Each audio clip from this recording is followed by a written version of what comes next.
1867 ആറാട്ടുപുഴ വേലായുധ പണിക്കർ എന്ന് പറയുന്നത് അദ്ദേഹം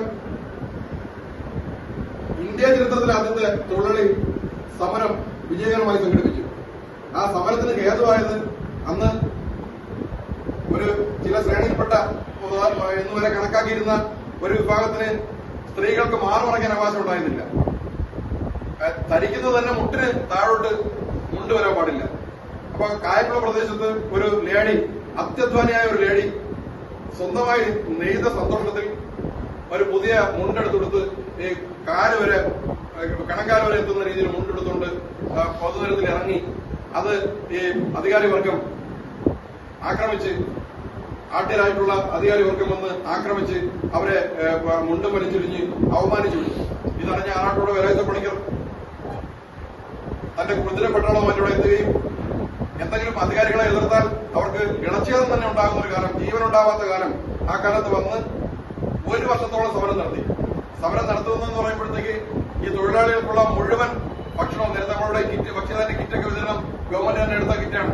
അതുപോലെ കിറ്റ് ഉൾപ്പെടെയുള്ള കാര്യങ്ങൾ 1 വർഷം നിരന്തരം അദ്ദേഹത്തിന്റെ തന്നെ സ്വന്തം വീട്ടിൽ നിന്ന് അദ്ദേഹം വിതരണം ചെയ്യുകയും തൊഴിലാളികളെ, തെങ്ങേറ്റ തൊഴിലാളികളെ സമരം ചെയ്യാൻ പറഞ്ഞു, നെൽകൃഷിക്കാരെ സമരം ചെയ്യാൻ പറഞ്ഞു, നെല്ല് അത് വിധിക്കുന്നവരെ പോലും സമരത്തിൽ ഏർപ്പെടുത്തിപ്പിച്ചു. അപ്പോഴത്തേക്ക് ഇവരുടെ പത്തായങ്ങൾ കാലിയായി, ഇവരുടെ വരുമാന സ്രോതസ് കാലിയായി. 1 വർഷം കഴിഞ്ഞപ്പോൾ ഈ ജന്മിമാരെല്ലാം പാപ്പരായി. അവർ വന്ന് 100 കണക്കിന് പുടവ അവരെ കൊണ്ട് വിതരണം ചെയ്യിപ്പിച്ചിട്ടാണ് അതിന്റെ തൊഴിലാളി സമരം അവിടെ നിർത്തിച്ചത്. അപ്പൊ ആദ്യത്തെ തൊഴിലാളി സമരം എന്ന് പറയുന്നത് ഒരുപക്ഷെ ലോക ചരിത്രത്തിൽ പോലും ഞാൻ അങ്ങനെ വിജയിച്ചൊരു തൊഴിലാളി സമരം ഞാൻ കേട്ടിട്ടില്ല. ആറാട്ടുപുഴ വേലായുധ പണിക്കരുടെ പാവന സ്മരണയ്ക്ക് മുന്നിൽ, അത് ആ ധീരോദാത്തന്റെ പാവന സ്മരണയ്ക്ക് മുന്നിൽ നമ്മുടെ ഓരോരുത്തരുടെയും പേരിൽ ആദരാഞ്ജലികൾ അർപ്പിച്ചുകൊള്ളു.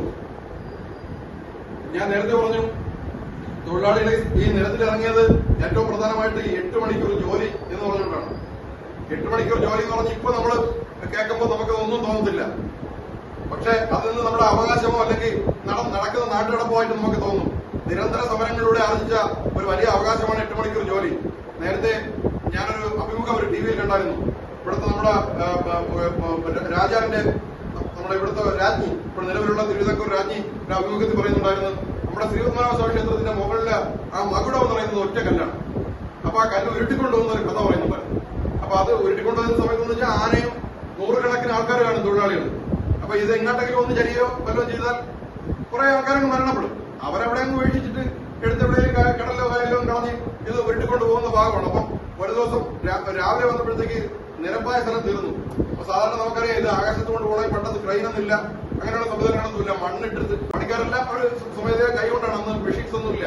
അപ്പൊ ഒരു രാത്രി വന്നപ്പോഴത്തേക്കും ഇത് മുകളിലോട്ട് കയറ്റാൻ പറ്റാത്ത രീതിയിൽ സ്ട്രക്കായെന്നും ഒരു വളരെ കനം കുറഞ്ഞ ഒരാൾ വന്ന് ഒരു ഞൊട്ട് കൊടുത്തപ്പോഴത്തേക്ക് ഇത് തെറിച്ചുപോയി, ഇതിന്റെ ഏതാണ്ട് അടുത്ത് നിന്ന് വീണു എന്നൊക്കെ വളരെ കഥയൊക്കെ പറഞ്ഞു.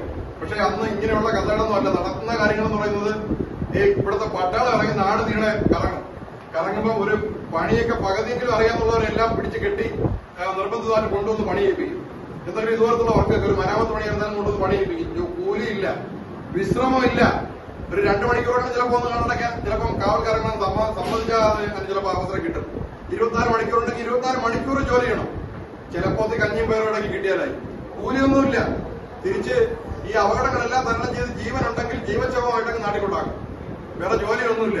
ആ കാലത്തു നിന്നാണ് തൊഴിലാളികൾ സംഘടിച്ച് അതിശക്തരായി നാം ഇന്ന് കാണുന്ന അവകാശങ്ങളെല്ലാം നേടിയെടുത്ത് 8 മണിക്കൂർ ജോലി എന്നൊക്കെ പറയുന്ന കാര്യങ്ങളൊക്കെ എന്തെങ്കിലും ഒരു കരയ്ക്കെങ്കിലും എത്തിക്കാൻ പറ്റിയത് നമുക്കിപ്പോഴാണ്. ശരിക്കും വളരെയധികം ആശങ്കയും വേദനയുള്ള ഒരു കാര്യങ്ങൾ ഈ തിരുവനന്തപുരത്ത് പോലും നടക്കുന്നുണ്ട്. നമ്മുടെ ഇവിടുത്തെ ടെക്സ്റ്റൈലുകളിൽ ഈ നമ്മുടെ തുണി എടുത്തു കൊടുക്കാൻ നിൽക്കുന്ന വൻകിട കമ്പനികൾ, പോത്തീസ് ഉൾപ്പെടെയുള്ള കമ്പനിയാണ് പേരെടുത്ത് പറയുന്നത്. അവരൊക്കെ താമസിക്കാനായിട്ട് ഈ ഇവിടുത്തെ പോത്തീസിനോട് അടുത്ത് ഞാൻ അതിന്റെ കുറെ യുദ്ധങ്ങളൊക്കെ നടത്തിയതാണ്. അടുത്ത് ബിൽഡിങ്ങുകൾ എടുത്തിട്ടുണ്ട്. അവിടെ 5 പേർക്ക് താമസിക്കാൻ പറ്റുന്ന സ്ഥലത്ത് 60 പേര് ഒരു മുറി താമസിക്കുന്നു. ആ ആധാരം തൊട്ട് അവർ കൊടുക്കുന്ന എന്താണെന്ന് വെച്ചാൽ അത് അങ്ങനെയുള്ള രീതിയിലുള്ള തൊഴിലാളികളുടെ അവകാശങ്ങളുടെ ധ്വംസനങ്ങൾ ഒരുപാട് നടക്കുന്നുണ്ട്.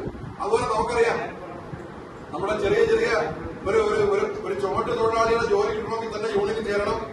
അങ്ങനെയുള്ള ഒരു കാലമുണ്ട്. ആ യൂണിയനിൽ ചേരണമെങ്കിൽ 5 ലക്ഷം രൂപയെങ്കിലും കുറയാതെ കൊണ്ട് പാർട്ടി ഓഫീസിൽ കെട്ടിവെക്കുന്നവരെ പൈസ ഈ തൊഴിൽ കിട്ടാറുള്ളൂ. അവിടെയാണ് നമ്മുടെ രാഷ്ട്രീയ കർമ്മചാരി സേന ശക്തമാകേണ്ടതിന്റെ ആവശ്യം. ഇന്ന് നമ്മുടെ ആദരണീയനായ രാജ്യപ്രമുഖ പറഞ്ഞതുപോലെ പോർട്ടിന്റെ ഉദ്ഘാടനം നാളെ വരികയാണ്.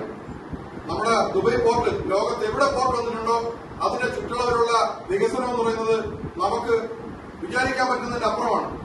ദുബൈയിലൊക്കെ പോർട്ട് കമ്മീഷൻ ചെയ്തതിനു ശേഷം അവിടെ സെന്റിനല്ല പിന്നെ വസ്തുവിന് വില മീറ്റർ സ്ക്വയറിനാണ്. അപ്പൊ നമുക്ക് ഇത് ലോകത്തിലെ ഏറ്റവും മികച്ച പോർട്ടാണ് ഇവിടെ വരാൻ പോകുന്നത്, ലോകത്തിലെ ഏറ്റവും മികച്ച പോർട്ട്. അപ്പൊ ഇവിടെ ഈ തിരുവനന്തപുരത്ത് പോർട്ട് വരുമ്പോൾ നമ്മൾ ഓരോരുത്തരും ചിന്തിക്കാനുള്ള നമ്മൾ 5 സെന്റിലോ 2 സെന്റിലോ ഒക്കെ താമസിക്കുന്നെങ്കിൽ പേടിക്കേണ്ട. ഒരു 8 മാസത്തിനകത്ത് ഇത് ഫുൾ ഫ്ലഡ്ജായിട്ട് ഈ തുറമുഖം വർക്ക് ചെയ്ത് തുടങ്ങുമ്പോൾ ഇവിടെ സെന്റിന് 1 കോടി രൂപയെങ്കിലും കുറഞ്ഞതാവുമെന്നാണ് എന്റെ കണക്കൂട്ടൽ. അത്ര വലിയ വികസനമാണ് വരാൻ പോണത്. അതിനകത്ത് ഒരുപാട് തൊഴിലവസരങ്ങൾ, അതിന് ഈ വിഴിഞ്ഞത്ത് പോർട്ടിലെ മാത്രം തൊഴിലവസരങ്ങൾ കൊണ്ട് നമുക്ക് സാധ്യമാവുന്നത് വളരെയധികം ധനശേഷിയും നമ്മുടെ ഓരോരുത്തരെയും വീട്ടിൽ ഐശ്വര്യ സമ്പൽ സമൃദ്ധി. നേരത്തെ പറഞ്ഞിരുന്നവരെ തുച്ഛമായ ശമ്പളത്തിന് ജോലി ചെയ്യുമ്പോൾ തന്നെ അസുഖം വല്ലോ വന്നാലോ അല്ലെങ്കിൽ അവിടെ കല്യാണം വന്നാലോ മരണം വന്നാലോ അവിടെ എന്തെങ്കിലും ആവശ്യങ്ങൾ വന്നാലോ കുട്ടികൾക്ക് പഠിക്കാൻ വേണ്ടി എവിടെയെങ്കിലും ഏറ്റവും നല്ല സ്ഥലങ്ങളിൽ പുറം രാജ്യങ്ങളിലേക്ക് വിടണമെങ്കിൽ പോലും അതിന് ധനം ഒരു പ്രധാനപ്പെട്ട ഘടകമാണ്. ആ ധനം പ്രൊവൈഡ് ചെയ്യാൻ പറ്റുന്ന ഒരു ശക്തിയായിട്ട് മാറാൻ നമ്മുടെ തിരുവനന്തപുരത്ത് RKSന് സാധിക്കും, നമ്മുടെ തൊഴിലാളി സംഘടനയ്ക്ക് സാധിക്കും. ഇപ്പൊ ഇന്ന് നമ്മൾ അതിനുവേണ്ടി അഹോരാത്രം പണിയെടുത്തുകൊണ്ടിരിക്കുന്ന നമ്മുടെ ഇതിന്റെ പ്രസിഡന്റ് നമ്മുടെ ചെറുചേട്ടൻ ഈ പ്രസ്ഥാനത്തെ മുന്നോട്ട് കൊണ്ടുപോകാൻ അത്യധികം ആത്മാർത്ഥതയോടുകൂടി ആത്മാർത്ഥതയുടെ അങ്ങേയറ്റം പ്രവർത്തിച്ചുകൊണ്ടിരിക്കുന്ന അദ്ദേഹത്തിനെ എനിക്ക് അത്യധികം വിശ്വാസമുണ്ട്, പ്രതീക്ഷയുണ്ട്. നമ്മുടെ തിരുവനന്തപുരം ജില്ലാ കമ്മിറ്റി, ശിവസേനയുടെ തിരുവനന്തപുരം ജില്ലാ കമ്മിറ്റി ഈ RKSനെ ശക്തിപ്പെടുത്തുന്നതിന് വേണ്ടുന്നുള്ള ശ്രദ്ധയും നടപടികളും സ്വീകരിക്കുന്നതിന് അങ്ങേയറ്റം പ്രതിജ്ഞാബദ്ധമായിരിക്കുമെന്ന് മാത്രം ഞാൻ അവസരത്തിൽ സൂചിപ്പിക്കുന്നു. എല്ലാവർക്കും അളവില്ലാത്ത അനുഗ്രഹവും സമ്പൽ സമൃദ്ധിയും പ്രദാനം ചെയ്യുവാൻ നമ്മുടെ കരുത്തിന്റെ സംഘടനയ്ക്ക് നമ്മുടെ കൂട്ടായ്മയ്ക്ക് സാധിക്കട്ടെ എന്ന് മാത്രം ഞാൻ ഈ അവസരത്തിൽ സൂചിപ്പിക്കുന്നു. എല്ലാവർക്കും എന്റെ 1000 വിപ്ലവ അഭിവാദ്യങ്ങൾ. ജയ് ശിവസേന.